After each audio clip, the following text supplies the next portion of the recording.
It's been said that lessons in life will be repeated until they're learned.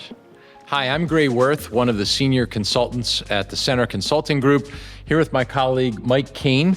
And today we're going to be talking about lessons learned in business with two distinguished business leaders, Fran Judge, owner of Judge Electrical, and Rich Hipp, CEO of SLM Facility Solutions nationwide. So I'd like to start with the first question and just asking Fran and Rich and Mike, just tell us a little something about your professional background and your current role.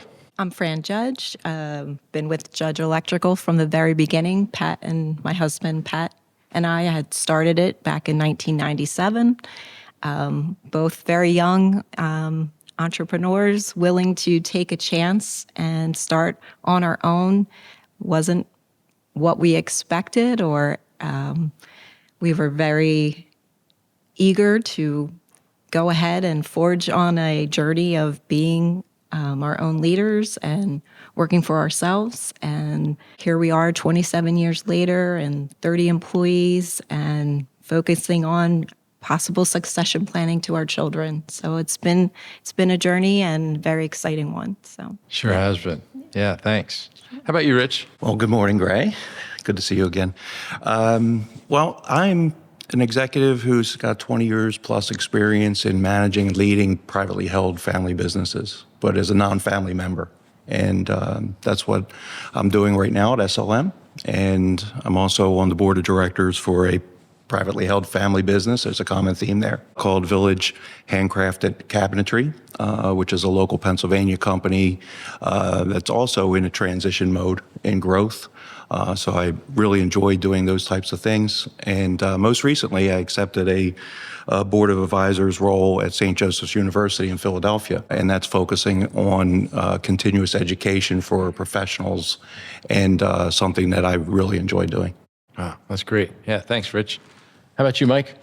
Hi, my name is Mike, as Gray said. I've been doing some work with the consultant group here for about a year. I'm presently also the president and founder of a newly launched foundation called Uplifted Foundation. From a professional perspective, I have a pretty extensive background in manufacturing, having run and owned a number of different manufacturing companies that has gained all kinds of interesting experiences over the years, not all of them always pleasant. But I'm glad to be here today talking to some fine folks about some lessons that we've all learned. Yeah, well, that's why we're going to be talking about lessons learned. They're not always pleasant, but we learn from them, right? Yeah. And I have a varied career as well. I've been consulting now for 8 years, but that followed my first career out of college as an Army officer, and then into the corporate world where I spent 15 years working for a multinational chemical company, and then transitioned and out of that and ran a nonprofit, which was really a business, but organized as a nonprofit. And I learned a lot of lessons running that small business, which is very different from the corporate world. And then, as I said, I've been here consulting now to small to medium-sized businesses for about 8 years. So Rich, let's start with you. We've all in business and life made decisions that have worked out well and had the results that we've wanted. But we've also had some decisions that haven't necessarily had the result or the outcome that we wanted. We were curious if you could share with us today something along the lines of the latter, maybe something in your career that was done or you decided on that maybe you would have done it a little bit different if you could go back in time. Yeah, back in time, the Monday morning quarterback question, right? So I think there's, I'm just thinking about my current role. And at SLM, we are in transition in the context of not only growth, but really getting closer and closer to the customers we serve. And many of them are looking for technology that we do not have today. And the company had struggled when I first joined, which was about 3 years ago, in making that decision. They knew they had to do it. There was a plan to do it, but really struggling to say what were the resources we needed, what was the final decision, make versus buy. Should we develop the technology in-house? Should we outsource it? And looking back on it, I probably lost a good year of momentum, because instead of going with my gut and saying, let's come together, make this decision, put the plan together and execute it, I really focused more on, I don't know this industry. I don't even know this team. I need to build this trust up and not make any decisions and really learn from them. But and looking back on it, I think I would have built that trust up quicker if I forced the team to make that decision. We're well on our way now, but I look back and with a little regret that we could be about a year advanced from where we are today.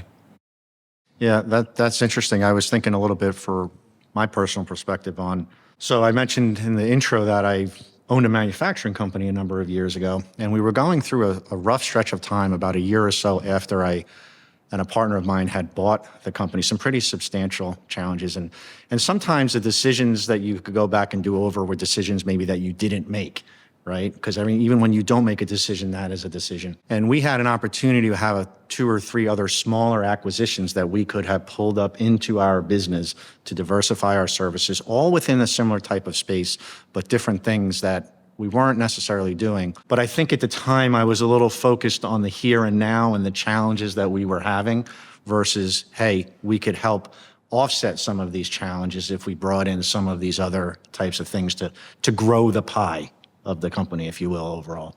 Yeah, so. I'd love to hear Fran's thought on something different decision you would make.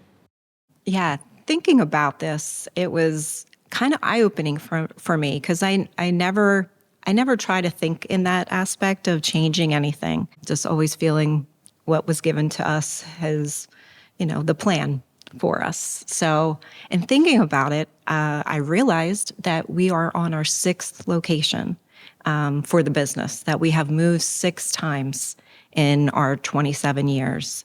Granted, some years we were there for 10 years and others just 2. We started the business in 97, and when we moved the business, we were only in our location in Bridgeport for about 1 year, and Hurricane Floyd came in and wiped us out. So that was devastating to us because we were just starting out and everything pretty much got wiped out. We prepped and put things up high, but we did get wiped out, and we had to move locations and into a temporary location and then moved again to another location. Just looking back, I think which weren't close to our home either. We were living in Telford, but our locations were closer to our clients. In that aspect, I think we would have brought it back and brought it closer to us to have it more convenient for us and do the drive instead of being closer to the clients. So yeah, that definitely, that young business getting wiped out definitely put some strain on us, but we got through it and kept going. And like I said, we're on our 6th location. So yeah, just keep going and is the main thing for us, that we just keep striving. Do you feel where you are now is scalable and you should yes. be there for a while? I feel that we will stay at this location for a while. I don't see us moving in the future, so hopefully it has suited us well at this point. So yeah. What a great perspective. And I think that so many people see successful businesses and they just assume that everything was a smooth ride and it's been successful all the way. And these are great examples of that it's not usually a smooth ride, and we learn a lot by mistakes. I think mine is a little bit similar to Rich's example of a situation where we had turned around a business, things were going in the right direction, and then making money again, and then hit a big speed bump. And I would have moved in hindsight a lot faster to restructure the business in that second iteration. We kind of thought that what worked the first time around would fix it again, but the market conditions had changed and we were facing overcapacity. And so we needed to do a more radical restructuring the second time. And in hindsight, I would have moved a lot faster to do that than what we did. So again, one of those painful lessons learned, but you learn from it. What about leading change? I think that's another thing that as leaders, we have to push through change and lead that from the front. So maybe I'll start with you again, Fran. What comes to mind for you that? I guess the main thing is always communication. Always communicating to your employees what changes are coming. Give them some voice in the changes. We just took on a company called Samsara, which we put cameras in all our vehicles.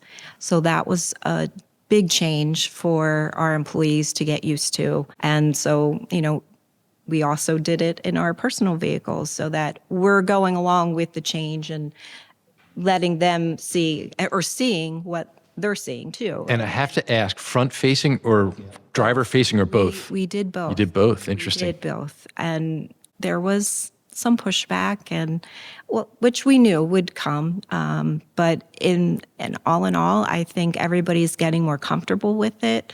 Your driving definitely changes when you're being watched, and I feel the guys feel protected now too.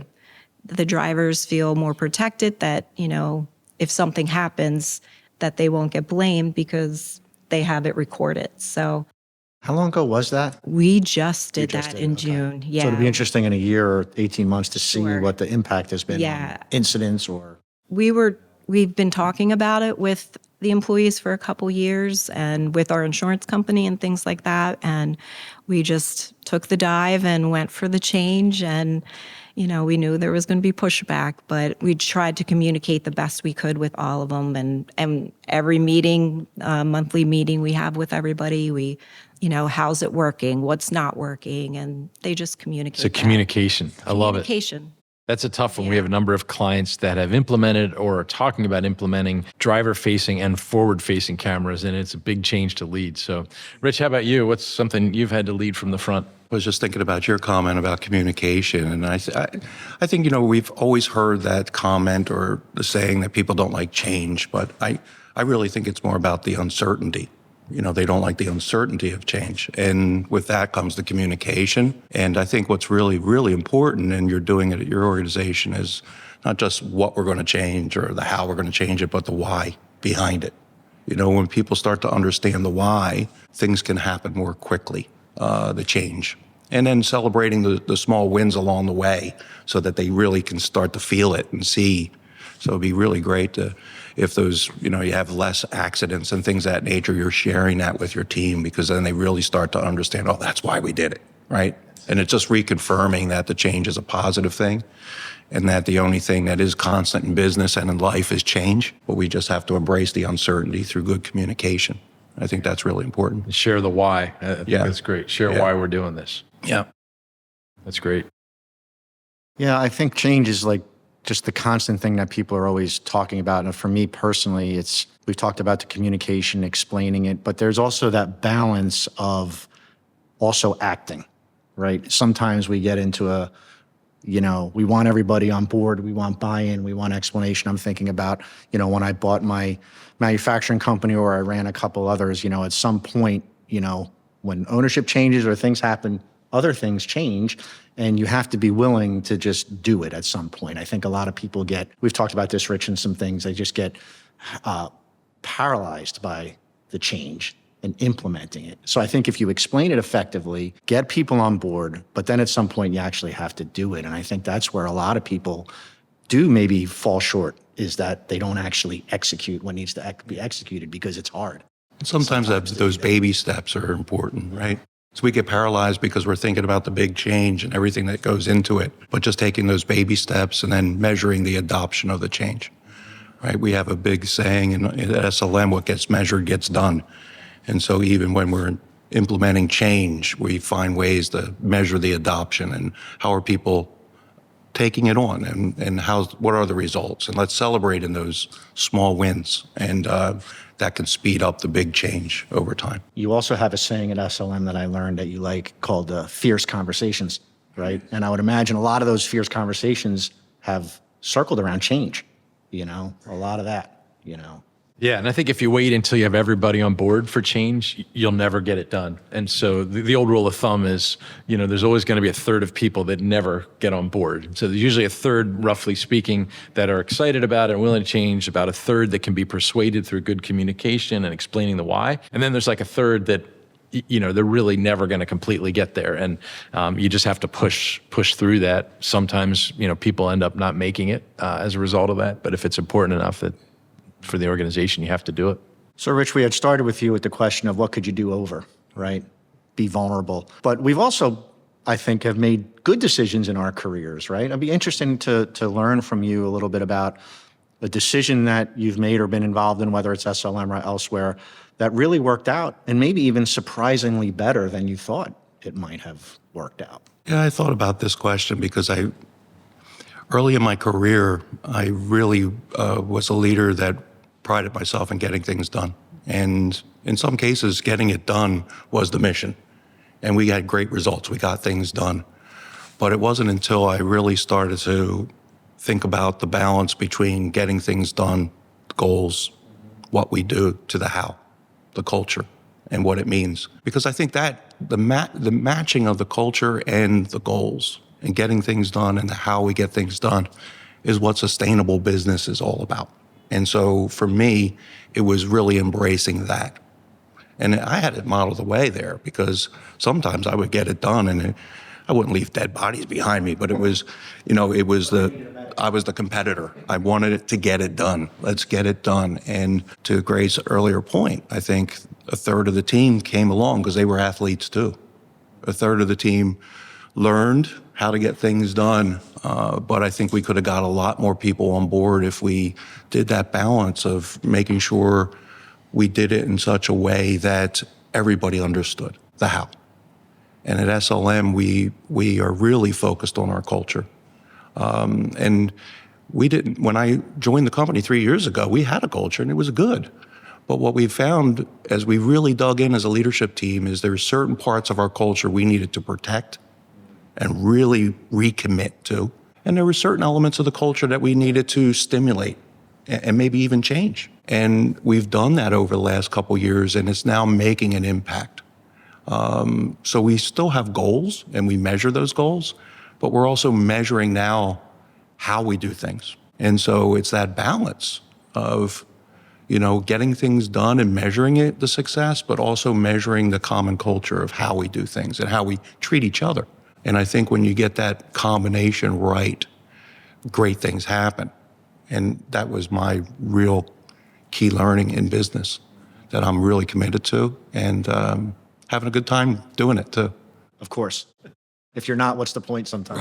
Right, and that's the key. I mean, it's actually, when you're getting things done and the whole cultural piece of it is also clicking, it's so much more fun. The rewards are more rewarding. Absolutely. And that's the key. How about you, Fran? 27 years in, you've made a lot of decisions. What's something that you look back on and say, wow, that kind of worked out pretty well, and maybe we weren't even expecting it to work out that well? Yeah. I guess for Judge Electrical, we started as like a general electrical contracting business, doing all aspects. We got into the security niche, installing security systems, and took a chance on being exclusively that. That was back in, I want to say, 2001. And since then, that is what we've been growing the business as, just a security system. So that was pretty recently. That was pretty shortly after starting the company. Yeah. Dealing with a lot of general contractors, you don't get paid very quickly and things like that. So that took the financial burden to a whole different level of what, we were not expecting. So when we were able to go into that area of just the security aspect of business and dealing with, we're the installers for your larger companies, and just being able to take that risk and go that way, it was a chance we took in doing that. And it has brought us to where we are now, that we're leading this area as the security install specialist that we are. And it just has totally taken off. And we're just very excited that that has gotten us to where we are. Yeah. So. That's great. Yeah, I was trying to decide between two. One was similar to yours, which was a strategic decision we made to sell a service rather than just selling a product. But I think the one that really sticks to me is a few hiring decisions that we made just phenomenal people who just propelled us. When, Jim Collins says you get the right people on the bus and then figure out where the bus is heading. And when you get the right people on the bus, it makes all the difference. So I can think of a couple of individuals, and I can think of one time where we were growing and we had two really strong finalist candidates for a job. And one was stronger technically and one was stronger on the sales customer service side. And we couldn't decide which one to do. And we were growing, we were profitable. So we took the risk to hire both. Best decision we ever made. Really took that location to a new level. And so I just think some of those people decisions that I was able to make over the years that really were game changers. So, Yeah, as I was thinking about this, I went a more personal direction where, as leaders, we're always worrying about everybody else, what's everybody dealing with. But at some point, you have to also know yourself and what is going to make you the most effective. And after the service, after spending a substantial time in the service and getting my education, I worked in the big corporate world for a long time in many different roles for many different companies. But I always had this urge to sort of do my own thing, and chart my own course. So, when I did the best decision I ever made business-wise, even though it's not easy running your own thing, that. I've experienced some of the things that you're talking about. For me, it was most personally fulfilling because I knew that that's what I was kind of best at doing, charting my course, not from a control freak perspective. It's not that kind of thing, just being able to make decisions quicker, implement them, and sort of have that ability to direct things. Like that was some people might not consider it necessarily a business decision in the traditional sense of the word, but for me, it was really a good turning point for me and affirmed that my suspicions about what I would be happiest doing were correct. yeah. And I think one of the greatest joys and greatest challenges of owning your own business or running a business is the people side of it, right? And one of the things we're hearing from a lot of clients, and there's been a lot written on this recently, is what's it like managing the next generation? And the next generation, so to speak, is the future of our companies. It's the future of our economy. And so I'm, speaking about, say, those in their 20s and 30s. And I'm just curious, what your experience has been as you've managed that younger generation and sort of what you've learned from that. So, Rich, you want to go? I have 3 daughters that are that generation, so I can speak from the home and also in business. Both directions, yeah. But I really think, you can't read anything in the news without this concept of flexibility, right? But I think it goes way beyond working from home. I think it's the flexibility of making sure you understand what's important to them, what's happening in their life, and being flexible to manage around that. And I think that leads to the other important topic, which is a sense of purpose. The next generation really wants to understand the why and what it means and how they're making a difference. And so in our business, we really work hard at explaining, we're impacting our customers' experience by doing the things that we do at SLM. Even if it's a mundane task that they're doing, that's the ultimate prize, right? So that sense of purpose, the flexibility, and I also think professional development, which has always been a part of every generational's need.